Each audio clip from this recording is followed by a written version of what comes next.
کو دیکھ رہا ہوں یا حضور مجھے دیکھ رہے ہیں؟ اس خیال میں درود پڑھا کرو، یا مدینے میں درود پڑھ رہے ہو یا مدینے والے تمہارے دل میں ہیں تب درود پڑھ رہے ہو۔ مدینے جا کے پڑھا کرو یا انہیں بلا کر پڑھا کرو۔ جس جملے میں، جس خیال میں آپ درود پڑھیں گے اس کا ویسے فیض کامل ہوگا۔ اس لیے اب دیکھیں، اب اسے آج کے اس جلسے سے یہ یاد رکھنا ہے، حضور دیکھ رہے ہیں، اور اس کے لیے ہمیں 2 4 5 بار چوٹ مارنا ہے قلب پر، درود پڑھنے کے لیے وقت نکالنے کا۔ درود شریف، ویسے بھی یہ شعبان المعظم کا مہینہ، شعبان کا مہینہ سرکار غوث پاک فرماتے ہیں درود پاک پڑھنے کا مہینہ۔ قرآن کی جو آیت ہے ان اللہ و ملائکتہ یصلون علی النبی، آیت درود جسے کہا جاتا ہے، یہ اسی مہینے میں نازل ہوئی ہے۔ تو انشاءاللہ ہم لوگ درود کی پابندی روز کریں گے، درود شریف پابندی، درود شریف پڑھیں گے روز انشاءاللہ، انشاءاللہ۔ تو ابھی پورا مجمع پوری توجہ کے ساتھ بارگاہ رسالت میں درود پاک کی نظر عقیدت پیش کریں۔ پڑھیں اللہم صلی علی سیدنا نبینا مولانا محمد معدن الجود والکرم وآلہ واصحابہ وبارک وسلم۔ الصلاۃ والسلام علیک یا سیدی یا رسول اللہ صلی اللہ علیہ وسلم۔ میں توجہ چاہتا ہوں، ابھی ایک جملہ کہا تھا احمد الفتاح بھائی نے، لوگوں کو ایوارڈ یہاں ملتا ہے، ڈاکٹر کو، انجینئر کو، فلاسفر کو، منطقی کو، فلسفی کو، ہر ڈگری، بڑی بڑی ڈگری ملتی ہے نا، آگے پیچھے لوگ لگ جاتے ہیں، لیکن حافظ قرآن کو جو ایوارڈ ملنے والا ہے وہ قیامت کے دن۔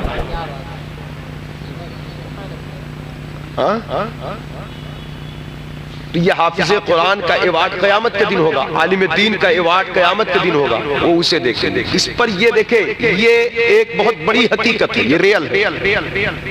ہم نے کہا حضرت عمر فاروق اعظم کے دور خلافت میں شیر بکریاں ایک گھاٹ پہ پانی پیتی تھی، کچھ لوگوں نے کہا یہ کہیں ہو سکتا ہے، ہم نے کہا مانو یا نہ مانو مگر تاریخ کی یہ ایک بہت بڑی سچائی ہے۔ کیسے پیتی تھی؟ ہم نے کہا عمر نے زمین پر ایسا عدل قائم کیا تھا کہ شیر بکری کا حق پہچانتا تھا اور بکری نے شیر سے ڈرنا چھوڑ دیا۔ کیا کر رہے ہو یار آپ؟ کیا کر رہے ہو؟ تکلیف یہی ہوتی ہے، یہی تکلیف ہوتی ہے جب اس طریقے کی حرکت کرتے ہو آپ۔ ادھر دیکھیں غور سے، ادھر دیکھیں۔ اب پوری بھیڑ، اگر اب ادھر کچھ ہوا تو میں سب کو بانٹ دوں گا، تقسیم کر دوں گا کرسیاں جو کھائیں گے، کیونکہ ٹھنڈی میں کرسی گرم ہے تو گرم رکھو اپنی۔ حضرات گرامی، ایمان یقین کا نام ہے۔ یقین کسے کہتے ہیں؟ اللہ اور اس کے رسول کے فرمان پر، ان کی باتوں پر جم جانا، ڈٹ جانا، شک اور شبہات کو نکالنا۔ ہم نے آنکھ سے جو دیکھا اس پر یقین کیا، اور ہم نے جو سنا ہم شک میں پڑے ہوئے ہیں۔ مثلا ہم سے کہا گیا ایک بار درود پڑھو 10 رحمت نازل ہوگی، ہم سے کہا گیا جھوٹ بولو گے لعنت برسے گی، لیکن پھر بھی اب دیکھیں ہم اسے دیکھ رہے ہیں لیکن پھر بھی ہم جھوٹ پہ جھوٹ بولے جا رہے ہیں۔ درود پڑھنے پر ہوتا ہے۔ ہم سے کہا گیا قرآن کی تلاوت کرو گے 1 حرف پڑھو گے 10 نیکی ملے گی، کلیئر ہے ملے گی، لیکن پھر بھی قرآن صرف طاقوں کی زینت بن کے رکھا گیا، مدرسے والوں کے حوالے کیا گیا، چند بچے پڑھے، چند حافظ پڑھا۔ آخر یہ کوتاہی کی، حالانکہ آگ جل رہی تو ہم چھوئیں گے نہیں کیونکہ وہ جل گئی۔ یقین ہے نا، اگر جب وہاں یقین ہے تو یہاں کمزوری کیوں؟ اس کا مطلب ہم آنکھ سے دیکھنے کو پر زیادہ یقین کر رہے ہیں اس فرمان پر جسے کائنات کے تاجدار نے کہا۔ 15ویں صدی کی یہ ایک بہت بڑی سچائی ہے اور یہ ہماری بہت بڑی کمزوری ہے، ہم کو اسے دور کرنا۔ ایک چیز یاد رکھیے گا، جو چیز ہم اس دنیا میں دیکھتے ہیں، بڑے پھر ہنس رہے ہو آپ یہاں آئیے، اٹھیے وہاں سے اٹھیے، آپ اٹھو، آپ ادھر آئیے، آگے بیٹھے آپ۔ یہ نوجوان بچے کبھی کبھی کام بڑا اچھا کرتے ہیں اور کبھی کبھی ان کا جو مزاحیہ جو ایک ادا ہوتی ہے نا، تو یہ بہت ساری چیزوں کو یہ نقصان دہ ثابت ہو جاتی ہے۔ ہاں، سمجھدار ہو گئے ہو، 10 سال کی 15 سال کی عمر تک پہنچتے پہنچتے نماز فرض ہو جاتی ہے۔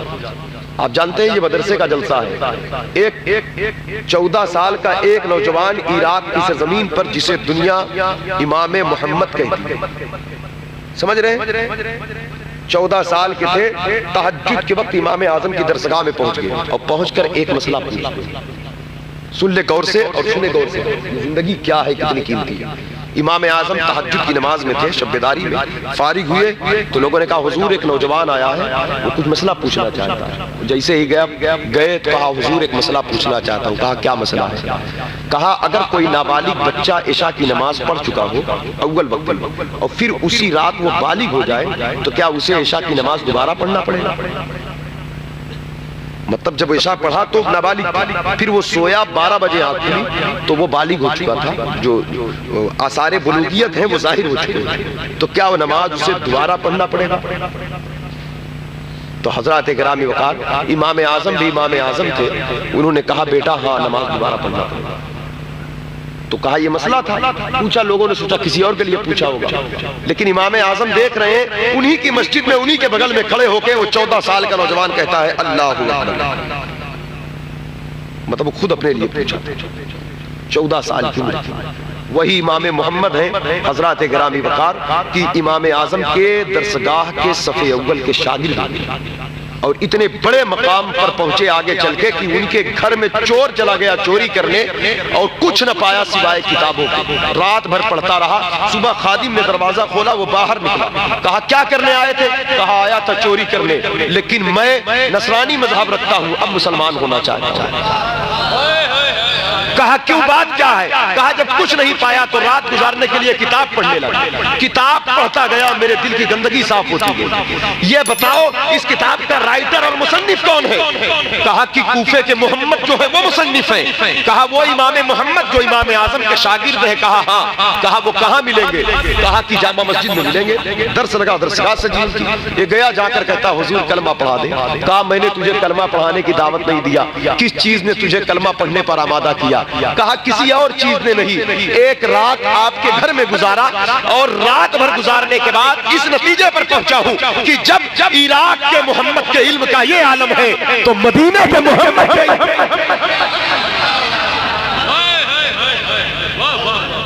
آثار بچپن سے ظاہر ہوتے ہیں۔ اس لیے اپنے بچپنے کو بہتر کرے بھی، یہ بچپنا نہیں ہے، آپ بڑے ہو چکے، بالغ ہو چکے، کچھ سیکھے کچھ سمجھے، یہ دنیا ختم ہونے والی۔ ہم کیا سمجھتے ہیں؟ ہمیں جو بابا جی ہم جو سوچتے ہیں، ہمیں جو دیکھیے یہاں ہمیں جو دکھ رہا ہے یہ سب قیامت میں کچھ دکھنے والا نہیں ہے۔ یہ مکان، یہ دکان، یہ کھیت، یہ کھلیان، یہ بادشاہت، یہ سلطنت، یہ شہرت، یہ بینک بیلنس، یہ سروس، یہ تجارت، یہ کاروبار، یہ خرید و فروخت، قیامت میں یہ کچھ نہیں دکھے گا۔ قیامت میں دکھے گا ہم جو یہاں دیکھ رہے ہیں، کیونکہ ہم دیکھتے ہیں کسی چیز کو تو اسی چیز کی طرف ہماری توجہ ہوتی ہے، اسی چیز کی طرف ہم بڑھتے ہیں، لیکن ہم نے جو دیکھا ہے تو یقیناً یہ دنیا تک کی چیز ہے، لیکن ہم جو نہیں دیکھ رہے ہیں قیامت میں وہ چیز ہمیں دکھنے والی ہے۔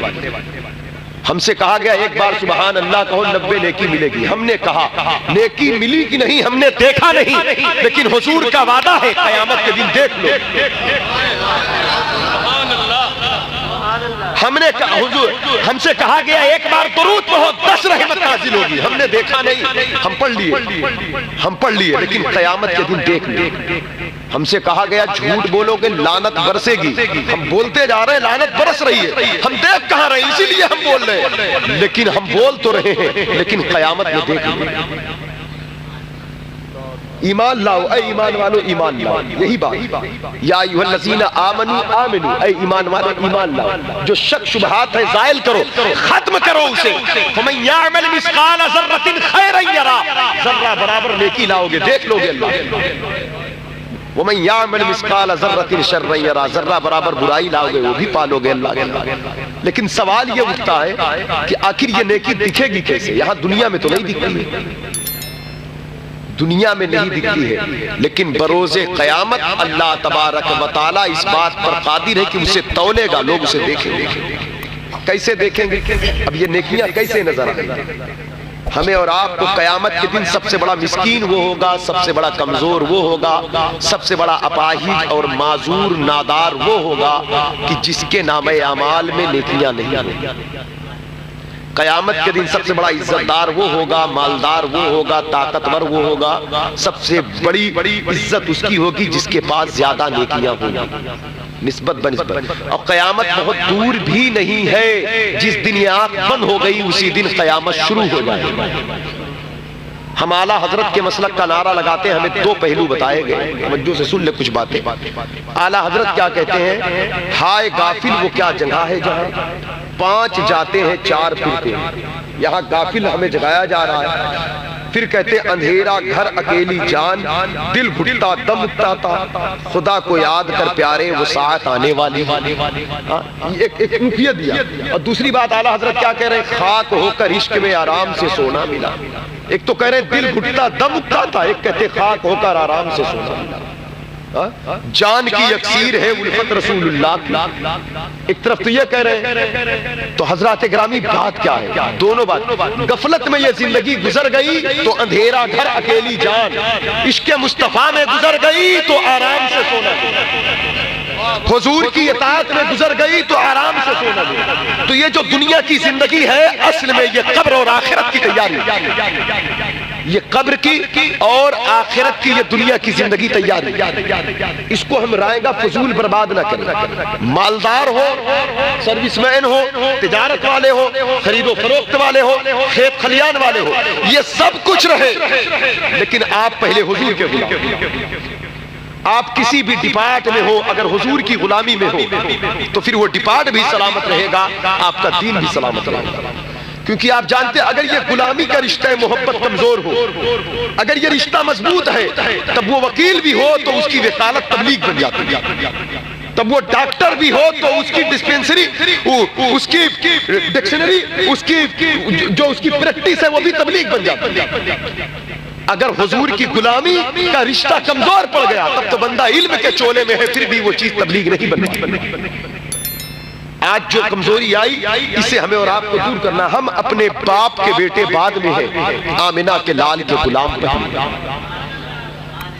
میرے آقا ارشاد فرماتے قیامت قائم ہوگی، ایک آدمی قبر سے اٹھ کر آئے گا، اور قبر سے اٹھ کر وہ آئے گا، وہ نیکیاں اپنی دیکھے گا، پہاڑ جیسی نیکیاں اس کے پاس ہوں۔ بخاری شریف کی حدیث ہے یہ، کتاب الدعوات کی، کہا پہاڑ جیسی جب نیکیاں ہوں گی تو وہ کہے گا اے اللہ میں نے تو اتنی نیکیاں نہیں کیا ہے، اتنی نیکیاں میرے پاس کہاں سے آ گئی۔ تو حضرات گرامی اللہ فرمائے گا میرے بندے یہ تیری نیکی نہیں ہے، یہ تیری اس اولاد کی دعا ہے جو تیرے انتقال کے بعد تیرے حق میں دعا کیا۔ تو وہ ماں باپ خوش ہو جائیں جس کا بیٹا حافظ قرآن بن گیا، وہ ماں باپ کتنے خوش نصیب ہوں گے جن کا بیٹا مائک پر کھڑے ہو کر مدینہ مدینہ کرتا ہے اور مدینے کی یاد دلاتا ہے۔ وہ ماں باپ کتنے خوش نصیب ہیں جن کا بیٹا درود پڑھتا ہے۔ حضرات گرامی وقار، لیکن ایک بات اور اب توجہ، یہ تو حدیث شریف ہے، دوسری بات یہ کہ اب یہ حدیث سن کر کے چلو اگر ہمارے پاس نیکی نہیں ہے اولادوں کی نیکی سے ذخیرہ اکٹھا ہو جائے گا، لیکن ایک بات اور یاد رکھنا، لوگ قرآن پڑھتے بھی اس کے لیے ہیں جو قرآن پڑھ کر دنیا سے گئے، نہیں سمجھے؟ لوگ ایصال ثواب زیادہ اسی کو کرتے ہیں جو اللہ کو یاد کر کے گیا ہے دنیا سے، ورنہ اپنے باپ داداؤں کو دفن کر کے لوگ بھول گئے۔ لاکھوں قرآن غوث اعظم کے نام بخشا گیا، ہزاروں درود غریب نواز کی بارگاہ میں نذر کی جاتی ہے، بھیڑ لگی ہے، میلہ لگا ہے ایصال ثواب کرنے والوں کا، نذر کرنے والوں کا۔ آخر وجہ کیا ہے؟ لوگ باپ داداؤں کو بھول گئے۔ پتہ کیا چلا؟ جو دنیا میں اللہ اللہ کر کے گیا ہے، مخلوق اللہ اللہ کر کے اسی کو نذر کرتی ہے۔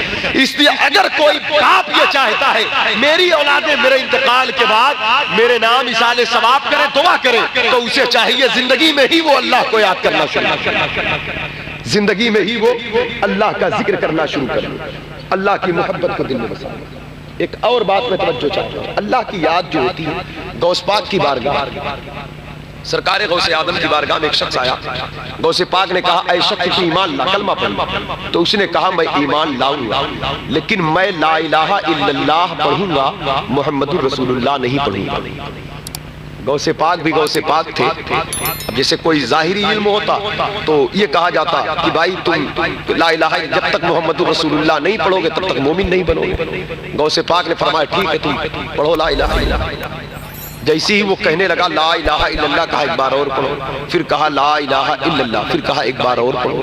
جب وہ ورد کرنا شروع کیا ایٹومیٹک اس کی زبان سے جاری ہو گیا محمد الرسول اللہ، محمد الرسول اللہ۔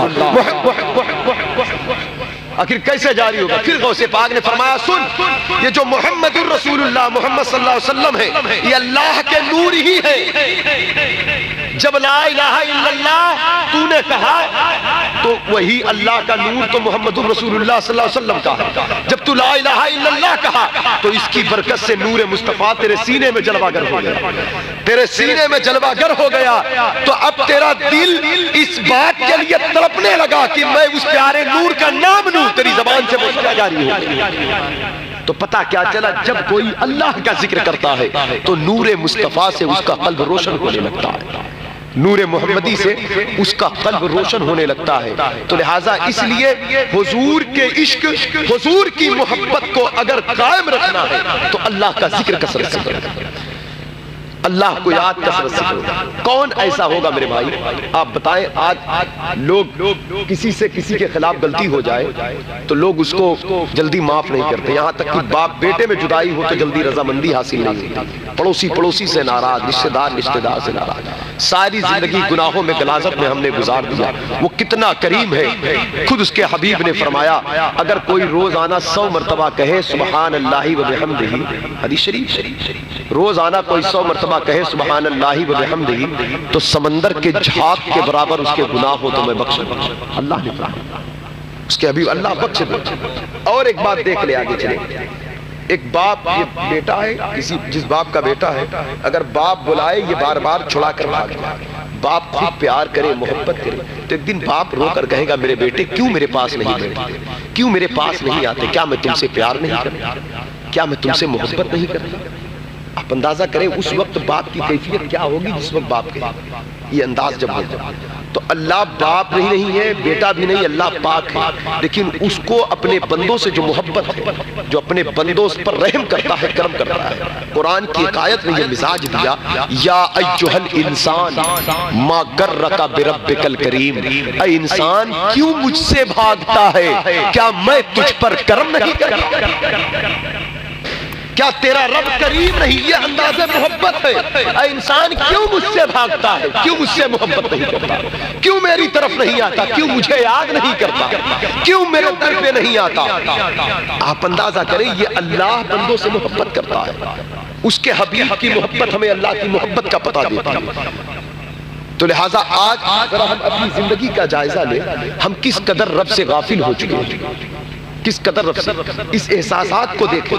آپ جانتے ہیں کسی در پر بار بار جاؤ، کسی دروازے پہ بار بار جاؤ تو عزت گھٹ جائے گی، اللہ کے گھر بار بار جاؤ تو عزتیں بڑھتی جائے گی۔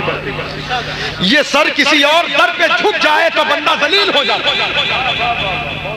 ایک بات دماغ میں رکھیے گا، یہ سر صرف اللہ کے لیے ہے۔ حضرت عمر فاروق اعظم فرماتے تمہارا حساب لیا جائے اس سے پہلے تم اپنا حساب لیا،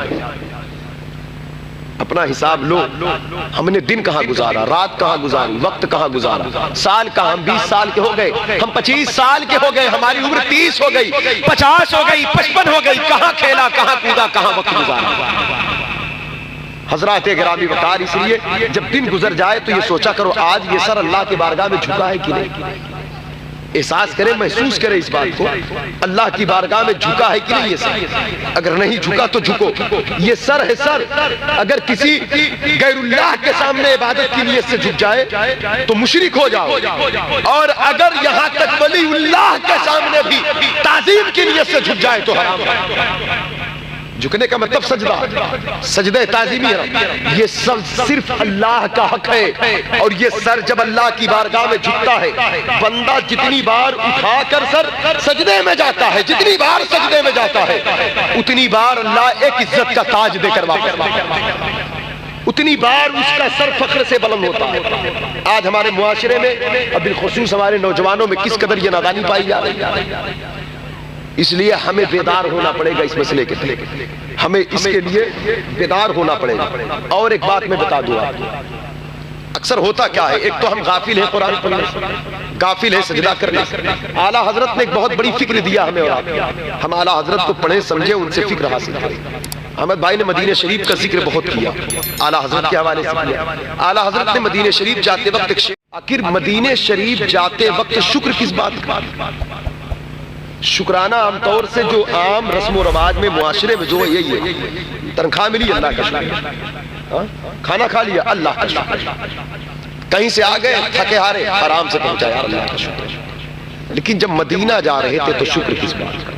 تو اعلیٰ حضرت نے ایک ذہن دیا، ایک مزاج دیا اعلیٰ حضرت نے کہ ہم مدینے کے لائق نہیں، فرشتوں کے آنے جانے کی جگہ ہے،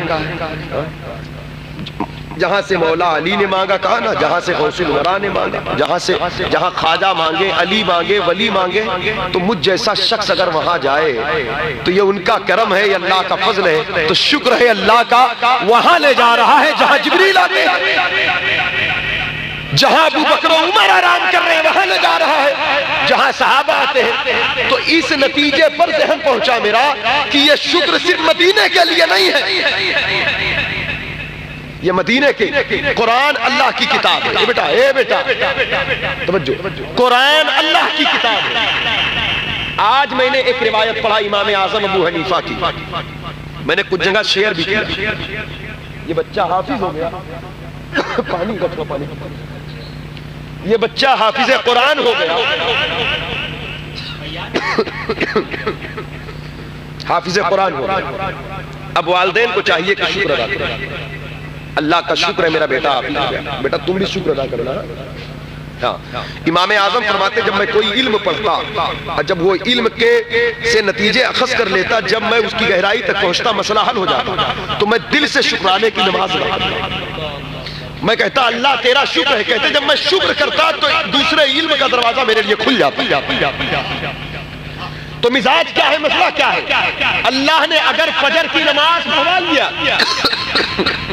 مائک آواز میں ہے تھوڑا سا دیکھ لو، اللہ نے اگر فجر کی نماز پڑھا لیا تو ہم کو سارے بے نمازی برے نظر آنے لگے، مزاج یہ بنا ہوا ہے نا، ہم نے ایک پارہ قرآن پڑھ لیا تو سارے لوگ ہم کو ذلیل نظر آنے لگے، ہم نے 150 بار 1000 بار درود پڑھ لیا تو دوسرے لوگ برے نظر آنے لگے، دوسرے لوگ برے نظر آنے لگے۔ لیکن عبادت کا معیار یہ نہیں ہے، پرہیزگاری کا اصول یہ نہیں ہے جس کو شیطان ہلاک کرتا ہے۔ میں نے جو بزرگوں کی صحبت میں سیکھا ہے وہ یہ ہے کہ اگر ہم نے فجر پڑھ لیا تو دوسروں پر روب زمانے کے لیے نہیں، بلکہ کہیں اللہ تیرا شکر ہے، تو اللہ ظہر کی بھی توفیق دے۔ آدھا پارہ پڑھ لیا اللہ تیرا شکر ہے، کل ایک پارہ پڑھا۔ قرآن کا وعدہ ہے لئن شکرتم لازیدنکم، تم شکر ادا کرو میں تمہیں اور تم شکر ادا کرو میں تمہیں اور دوں گا۔ تو شکر ادا کرو اور دوں گا مطلب یہ نہیں کہ آج ایک روٹی ملی کل دو ملے گی، یہ تو ظاہر ہے وہ ملے گی۔ عبادات میں، تجارات میں، معاملات میں، اوراد و وظائف میں، صدقہ خیرات میں، ہر جگہ شاکر بن جاؤ۔ کسی غریب کو 10 روپیہ دے دیے تو یہ نہیں کہ ہم نے دے دیا، شکر ہے مالک مجھے دلوا دیا تم نے میرے ہاتھ سے، لینے والا نہیں دینے والا بنایا ہے، شکر ہے تیرا۔ بسم اللہ الرحمن الرحیم۔ شکریہ جزاک اللہ، لینے والا نہیں دینے والا بنا، تو اللہ ہمیشہ دینے میں اضافہ کرتا ہے۔ مزاج دیکھیں، کوشش کریں اللہ کے ذکر کی طرف بڑھیں، مگر اس ذکر پر جو شیطان کا ایک وار ہے وہ غلبہ لانے، مطلب اس پر ہم احساس تقویٰ ہے۔ رجب کا مہینہ گزرا، مولا کائنات کی ولادت گزری، میں اس میں ایک روایت پڑھا، مولا علی نے فرمایا کہ احساس تقویٰ جرم ہے، مطلب سمجھے پرہیزگاری کا احساس اپنے اندر داخل ہو تو یہ جرم ہے، اس سے بہتر ہے کہ بندہ گنہگار ہو اللہ کی بارگاہ میں نادم ہو جائے۔ احساس تقویٰ جرم ہے، بہتر احساس ندامت، کیونکہ جو بات سمجھایا یوں سمجھایا، احساس پرہیزگاری یہ احساس ابلیس ہے، اور احساس ندامت اللہ کی بارگاہ میں یہ احساس آدم ہے۔ ندامت شرمندگی کو کہتے ہیں، آدم علیہ السلام شرمندہ تھے، ابلیس تقویٰ پرہیزگاری کو لے کر اٹھا۔ جب اس نتیجے پر پہنچا تب یہ بات آیا ہوئی کہ سرکار مفتی اعظم ہند نے یہ شعر کیوں کہا تھا، میرے اعمال کا بدلہ تو جہنم ہی تھا۔ مطلب اتنا بڑا پرہیزگار سرکار مفتی اعظم ہند ماضی قریب کے بزرگوں میں سے اعلیٰ حضرت کے بیٹے ہیں، وہ مکمل وہ دیکھیں بیٹھے ماسٹر صاحب صوفیہ ملت کے مرید ہیں ماشاءاللہ. سرکار صوفیہ ملت تو سرکار مفتی اعظم ہند کا جو غلبہ رہا ان پر محبت کا، مظہر سرکار مفتی اعظم عالم کا ہے. مکمل سرکار مفتی اعظم ہند کی ذات ایک کتاب. آپ وضو کیسے کرتے تھے اگر کوئی دیکھ لے تو وہ سمجھ جائے کہ میں نے بہار شریعت پڑھی وضو کے بیان.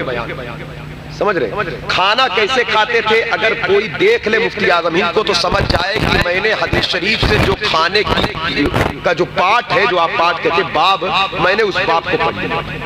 پوری زندگی سرکار مفتی اعظم ہند کے سنت کے مطابق.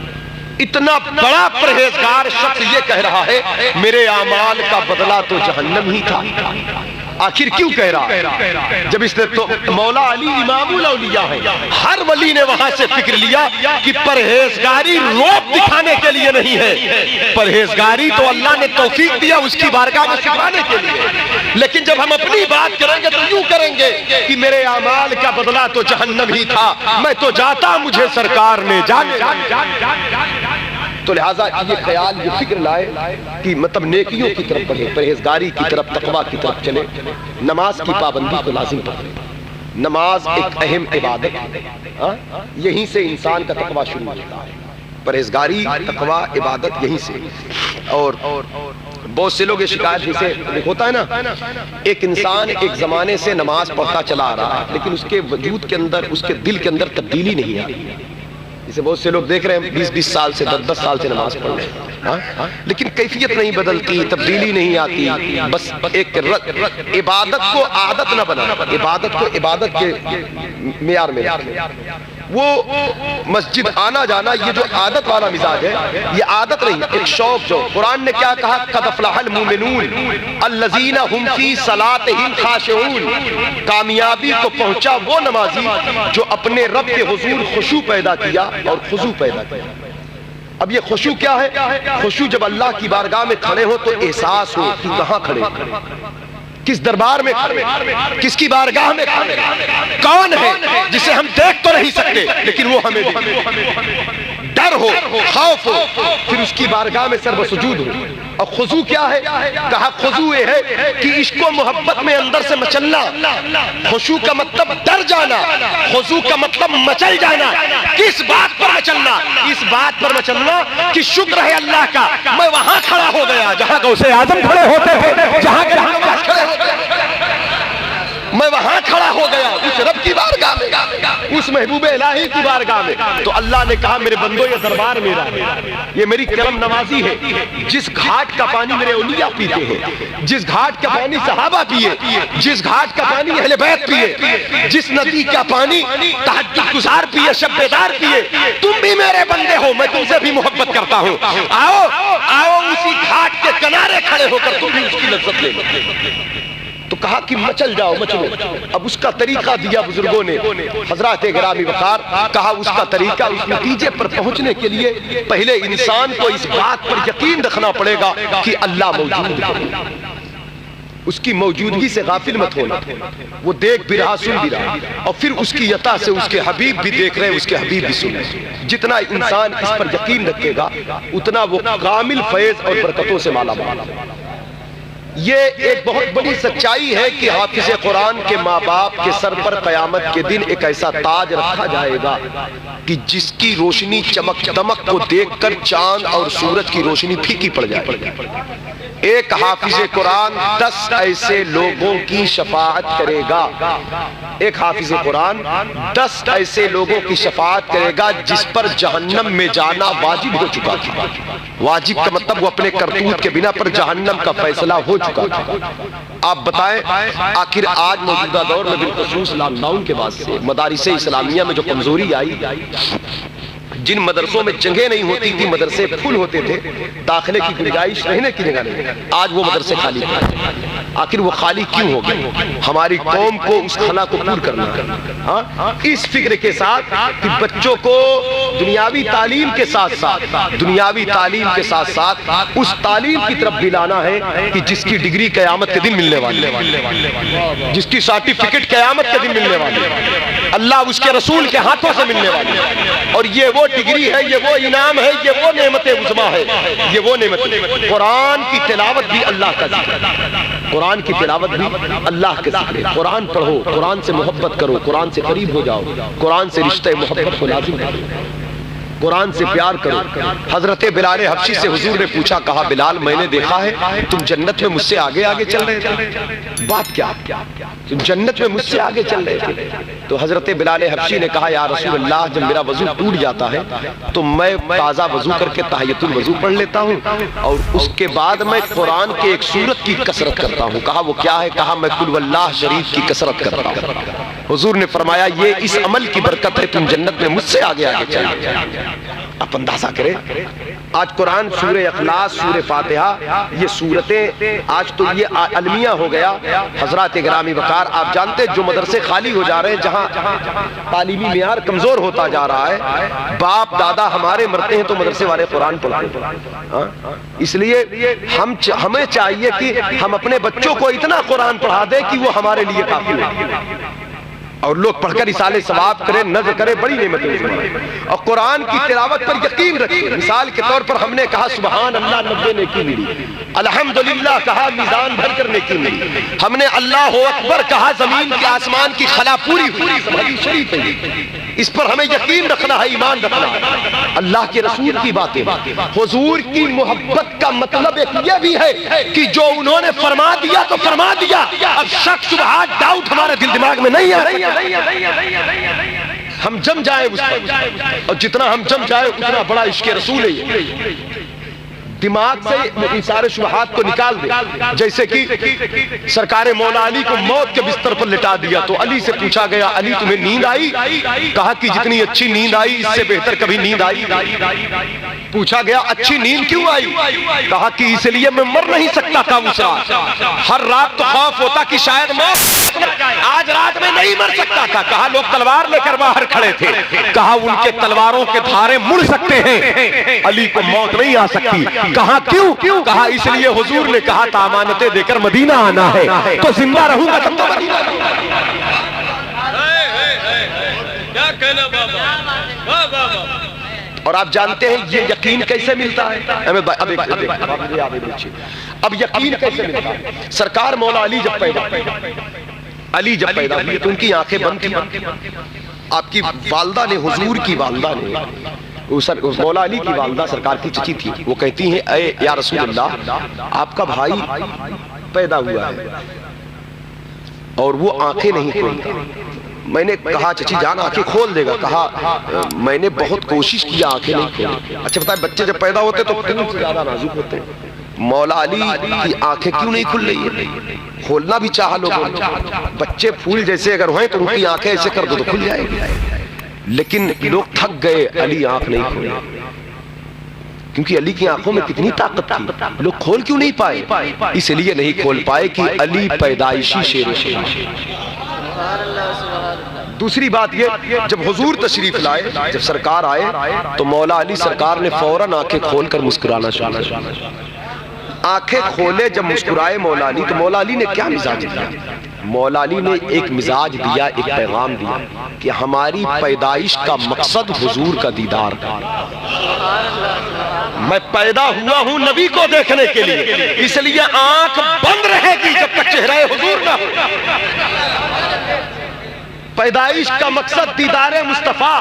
اور ایک بات یاد رکھنا، اگر علی حضور کے دیدار کے لیے آئے ہیں، کسی کے ساتھ وفا کرو تو ضروری نہیں وہ بھی وفا کرے، کسی کے دکھ درد میں کام آ جاؤ تو ضروری نہیں وہ بھی آپ کے کام آ جائے، کوئی گر رہا ہے اسے آپ اٹھا لو تو ضروری نہیں وہ بھی آپ کو گرتے وقت اٹھا لے، لیکن یاد رکھنا کوئی وفا کرے یا نہ کرے، اس لیے ہم وفا کرتے ہیں دوبارہ پلٹ کر وفا کی چاہت میں نہیں کرتے، کیونکہ ہم کو وفا وہاں سے ملی ہے جہاں بے وفائی ہے ہی نہیں ہے، جہاں بے وفائی ہے ہی نہیں ہے۔ اگر حضور کو دیکھنے علی آئے ہیں حضور بھی وفا کا بدلہ وفا سے دیتے ہیں، فوراً دیتے۔ کہا علی اگر تیری آنکھ میرے لیے ہے تو جا، میری امت کی آنکھ تیرے لیے ہوگی۔ فرمایا علی کا چہرہ دیکھنا عبادت ہے، علی کا ذکر کیا۔ دوبارہ پلٹ دیا۔ حضرات گرامی وقار، جب عشق اس معیار کا ہو تو پھر انعام ایسے ہی یقین کا آتا ہے۔ حضرات گرامی وقار، حضرت ابو بکر صدیق پوچھا گیا آپ کی چاہت، آپ کی تمنا، آپ کی آرزو، تو کہا النظر الی وجہ رسول اللہ صلی اللہ علیہ وسلم، آنکھیں میری ہو دیدار مصطفیٰ، آنکھیں میری ہو دیدار حضور کا۔ یہ عشق، یہ تمنا، یہ آرزو لے کر حضرت ابو بکر صدیق حضور کے دربار میں بیٹھا کرتے ہیں۔ حضرات گرامی وقار، تو پلٹ کر انعام کیا دیا؟ ایک دن مدینے والے آقا نے فرمایا جنتی آدمیوں میں 360 خوبیوں میں سے ایک خوبی ہوگی، لوگ جنت میں داخل ہوں گے اس خوبیوں کے بھی ہوگی۔ وہ خوبی نہیں شمار کیا، اب وہ نماز کی ہوگی، سجدے کی ہوگی، سچائی کی ہوگی، تلاوت کی ہوگی، سخاوت کی ہوگی، ہمدردی کی ہوگی، بھائی چارگی کی ہوگی، دعا کی ہوگی، راہوں سے کانٹا ہٹانے کی ہوگی۔ اس لیے مومن ہے تو ان خوبیوں کو جمع، کبھی راستے سے کچرا ہٹا دو، مت پڑوسیوں کو تکلیف دو، رشتہ داروں کو مت تکلیف دو۔ کچھ لوگوں کے اندر صبر کا چھمتا مادہ ہوگی، کوئی گالی دے رہا صبر کر لو، کوئی برا کہہ رہا ہے صبر کر لو، لوگوں کی عزت کرو، لوگ آپ سے برائی کر رہے ہیں آپ وفا سے پیش آؤ۔ یہ ساری چیزیں الگ الگ امت میں، یہ چیزیں تقسیم ہیں، امت میں بٹی ہوئی۔ لیکن حضرت ابو بکر صدیق جو بڑا ہوتا ہے فکر بڑی ہوتی ہے، وہ سنے تو رونے لگے۔ حضور نے فرمایا ابو بکر کیوں روتے ہو؟ کہا یا رسول اللہ وہ جو 360 خوبی آپ نے فرمایا میرے اندر کوئی ایک خوبی ہے کہ نہیں؟ میں اپنے آپ کو دیکھ رہا ہوں، میرے اندر کوئی خوبی ہے۔ یہ کون کہہ رہا ہے؟ یہ صدیق اکبر کہہ رہے ہیں۔ یہ کون کہہ رہا ہے؟ یار غار۔ یہ کون کہہ رہا ہے؟ یار مزار۔ یہ کون کہہ رہا ہے؟ سفر و حجر کے ساتھ۔ یہ ابو بکر صدیق ہے۔ آقا نے ابو بکر کی آنکھ میں آنسو دیکھا، حضور نے ابو بکر کو سینے سے لگا کر کہا ابو بکر تو ہی تو وہ شخص ہے کہ تیرے اندر 360 خوبیوں میں سے ہر خوبی تیرے ہی اندر ہے، ہر خوبی تیرے ہی اندر۔ حضرات گرامی جب حضور کی محبت کی راہ میں دیدار کے طرف میں قدم اٹھتے ہیں امت کو یہ بہاریں عطا کی جاتی ہیں، یہ انعام عطا کیے جاتے ہیں۔ لیکن میرے دوستوں کو محبت حقیقی، وہ پیار حقیقی، تو حضرات گرامی وقار اس لیے ضرورت اس بات کی ہے کہ ہم اپنی عملی زندگی کو سنواریں۔ عشق کامل تب ہوتا ہے جب اس میں اطاعت۔ قرآن نے کہا فَاتَّبِعُونِی یُحْبِبْکُمُ اللَّہ، اتباع کرو میرے محبوب کی تاکہ اللہ تم سے محبت کرے۔ ہمارے بزرگوں نے فرما دے کہ ایک اطاعت ہے، ایک اتباع۔ اطاعت اتباع میں فرق ہے، ایک اطاعت ہے اور ایک محبت ہے۔ تو کہا جب اطاعت اور محبت دونوں شامل ہو جائے تو دونوں مل کر اتباع بنتے، اور کہا جب اتباع بندے میں اتر جائے تب وہ بندہ امام احمد رضا بنتا۔ سمجھ رہے؟ صرف محبت سے عشق نہیں ہے، محبت ہے اب بغیر اطاعت کے محبت کامل نہیں ہے۔ کہا جب دونوں جٹ ہو جائے، دونوں جمع ہو جائے، محبت ہو سچائی ہو، محبت ہو سجدہ ہو، محبت ہو تلاوت ہو، محبت ہو حلال ہو، محبت ہو دیانتداری ہو، محبت ہو ہمدردی ہو، محبت ہو تڑپ ہو، جب یہ محبت اس رنگ کی ہو تو وہ اتباع بنتی ہے۔ جب اتباع بنتی ہے تب بندہ تاج الشریعہ بنتا ہے، تب بندہ حجت الاسلام۔ تو ہم کو اپنے اندر جھانکنا ہے نا، ہم کو اپنے اندر غور و فکر کرنا ہے، اپنی زندگی کو ہمیں سنوارنا ہے حضور کی محبت کے لیے۔ سجدے میں ہم جاتے ہیں، مدینے والے آقا کہتے ہیں آنکھیں میری ٹھنڈی ہوتی ہیں۔ اب آخری بات میں کہہ کے رخصت ہو جاؤں گا۔ بابا جی کی فرمائشیں مختلف طریقے کی رہتی ہے تقریروں میں، حالانکہ تقریر کا ایک عنوان ہو، سمجھ رہے؟ تقریر ہوا دوسرا لگا دیا۔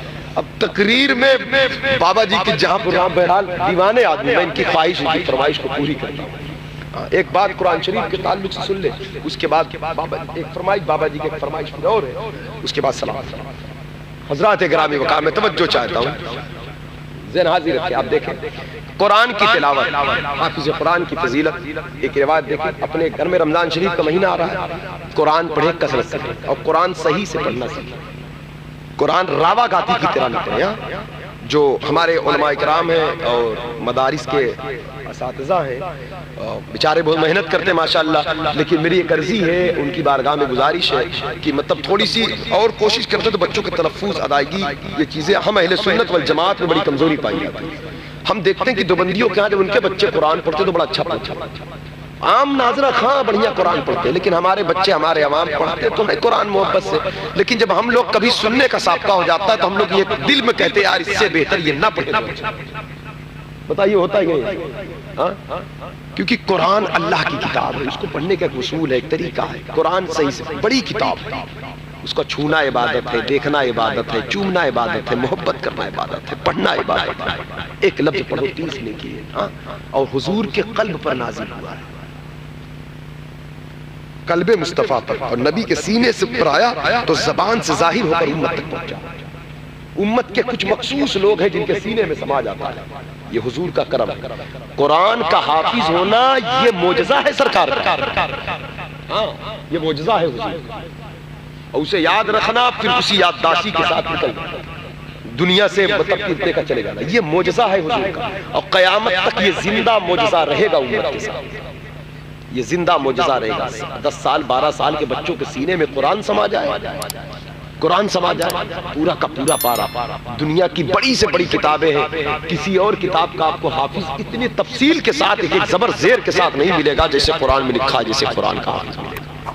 اور قرآن سے محبت کرنے والے جو لوگ اس اوصاف کو دیکھ لیے، جب ہمارے گھر میں قرآن پڑھا جائے گا، بچے ہمارے بچیاں قرآن پڑھیں گے صحیح طریقے سے، تو آپ جانتے ہیں تو گھر میں جو روٹی بنتی نا وہ بھی نور بن جاتی ہے، گھر کا کھانا۔ اور میری بات یاد رکھیے گا آپ لوگ، جہاں پایا کھاتے پیتے چلتے پھرتے، جہاں پایا ہاتھ ڈال دیا کھڑے کھڑے، یہ سب ہمارے طریقے نہیں ہیں، یہ غیروں کی رسم و رواج ہمارے گھر داخل ہو گئی میرے بھائی۔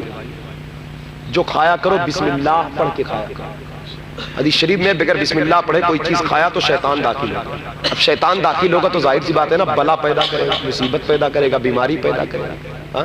کتنی بیماریاں اس دور میں، کتنے جرائم ہیں، کتنی تکلیفیں ہیں لوگوں کے ساتھ، غور کر رہے ہیں۔ لیکن جب ہم بسم اللہ الرحمن الرحیم پڑھ لیتے ہیں تو شیطان بھی دور ہو جاتا ہے، اس کھانے کا جو شر ہوتا ہے وہ بھی دور ہو جاتا ہے، اور وہ کھانا نور بنتا ہے۔ تو اس لیے اس کا احتیاط رکھا کریں، کھانا پینا بسم اللہ پڑھ کے کھایا کریں، کھانے کے بعد الحمدللہ کہا کریں، اللہ کا شکر ادا کیا کریں، اس میں عیب نہ نکالیں۔ سرکار مفتی اعظم ہند کے ایک مرید تھے ممبئی میں، جن کو جناب اربا کہا جاتا ہے، مثال کر گئے، سرکار تاج الشریعہ ان کے گھر ممبئی میں قیام کرتے تھے، بڑی محبت کرتے تھے، بہت مرید ہوئے، اور رشتہ داری بھی بریلی شریف کے خانوادے سے۔ دیکھتے دیکھتے مفتی اعظم ہند سے بیعت ہوئے تو بہت بڑے ممبئی کے اتنے بڑے شخص وہ بن گئے کہ دولت کی فراوانی چاروں طرف لٹاتے ہیں، آج بھی ان کے بچے ہیں۔ تو حضور تاج الشریعہ نے، بزرگوں نے یہ بات کو بیان فرمایا کہ ان کی فراوانی کی وجہ کیا تھی، ان کی فراوانی کی وجہ کیا تھی، اس قدر کہتے کہ وہ دسترخوان پر کوئی چاول گرا ہوتا تو اسے اٹھا کھانا، اور کہا زمین پر گرا ہوتا روٹی کا ٹکڑا یا چاول کھانے کے لائق ہوتا تو اسے اٹھا کر، بہت بڑے لیول کے آدمی بن چکے تھے لیکن پھر بھی ان کی یہ کہ مطلب بہت بڑا آدمی ہو جب تو اس طرح کے کام کرنے میں تھوڑا جھجک محسوس کرتا ہے، آگے پیچھے 10-20 لوگ ہو، 10-20 کار لگی ہو اس کے، لیکن وہ کار روکے اگر روٹی کا ٹکڑا دیکھے کھانے لائق ہوتا تو صاف کر کے کھا لیتے، اگر وہ کھانے کے لائق نہیں بچا تو کسی صاف ستھری جگہ رکھتے، کوئی جانور آتا۔ آج اس کا اہتمام ہے، آج کسی کے ہم بارات جاتے تو اس کھانے کی توہین کرتے ہیں، آج یہ دیکھ صحیح نہیں ہے، کسی غریب کے گھر جاتے تو اس کے دسترخوان کی توہین کرتے ہیں، یہ سب ہمارا کام نہیں، یہ سب غیروں کا، ہم نے غیروں سے لے لیا ہے، ہم کو کسی اور گھر سے کچھ نہیں لینا ہے، ہم کو جو کچھ لینا ہے مدینہ شریف سے، گنبد خضرا کے چھاؤں سے لینا ہے، امام حسین کے در سے لینا ہے، غوث پاک کے آگے سے، ہم کو کسی اور طرف نہیں دیتے۔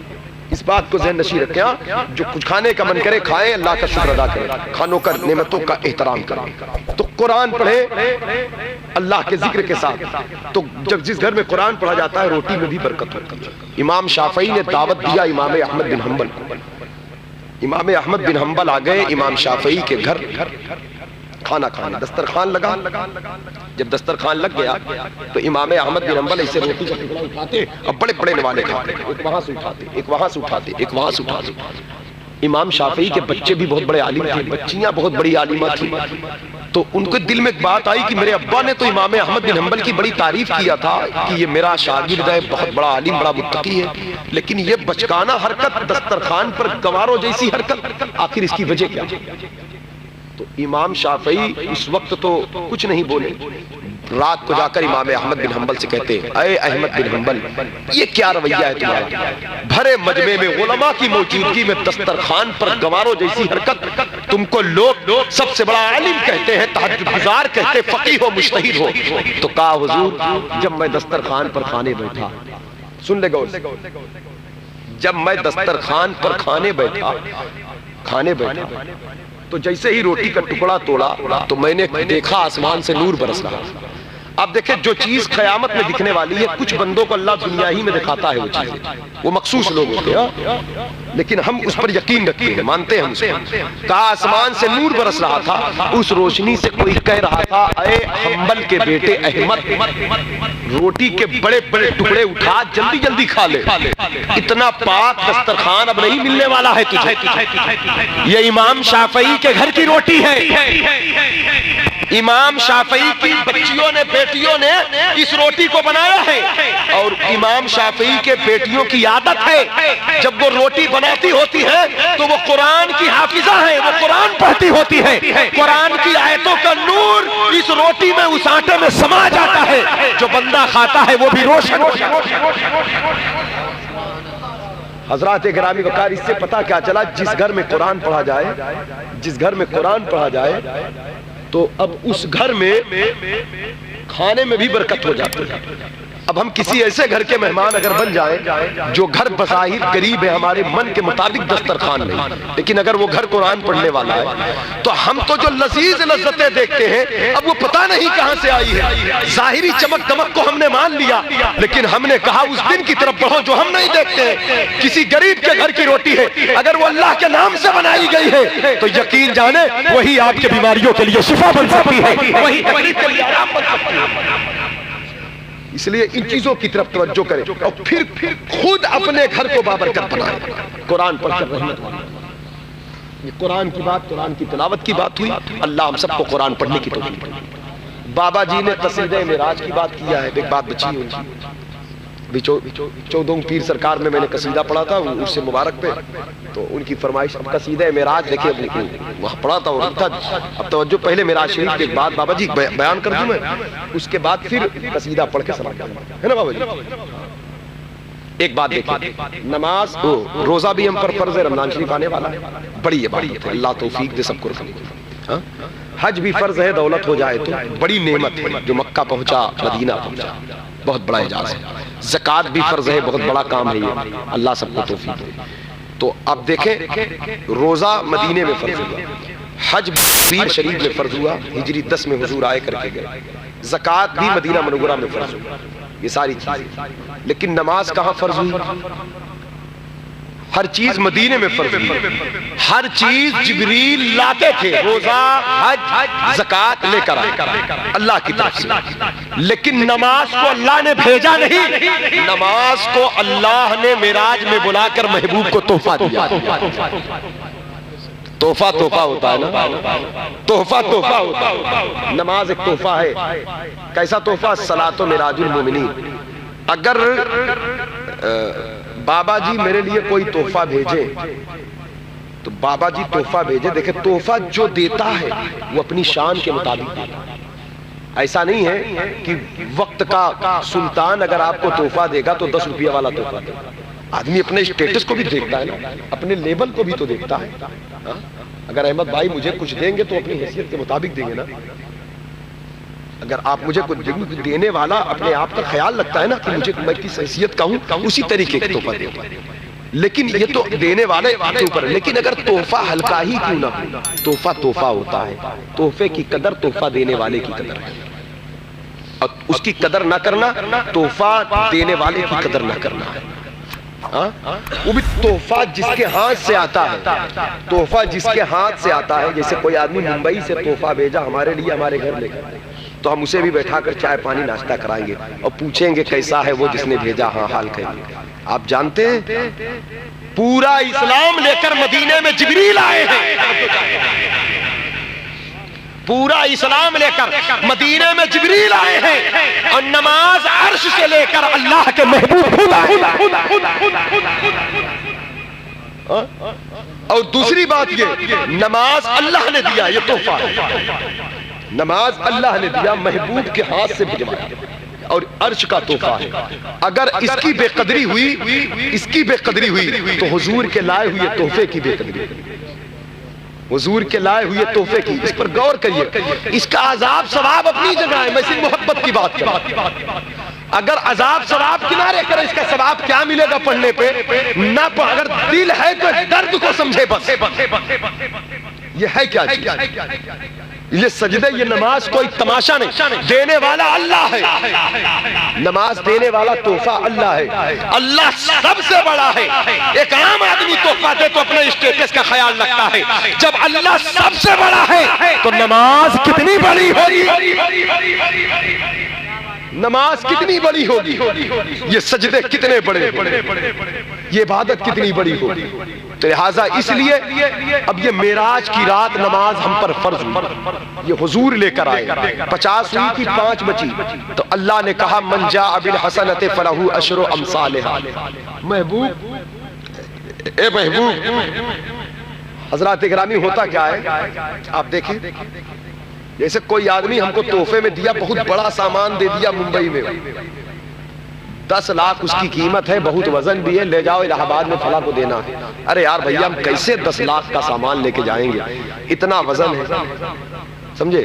تو قیمت بھیجنا مقصد تھا، وزنداری والی چیز کو کم کر کے اس نے اسی کی قیمت کی ہلکی ملکی چیز دی، مثلا لوہے کا سامان تھا، اس نے اٹھا کے سونا دے دیا، قیمت وہی 10 لاکھ، کہا بھیا چلو یہ وہی قیمت کی، اسے لے جاؤ۔ سمجھ گئے بات؟ کتنا کریم ہے وہ، کتنا رحیم۔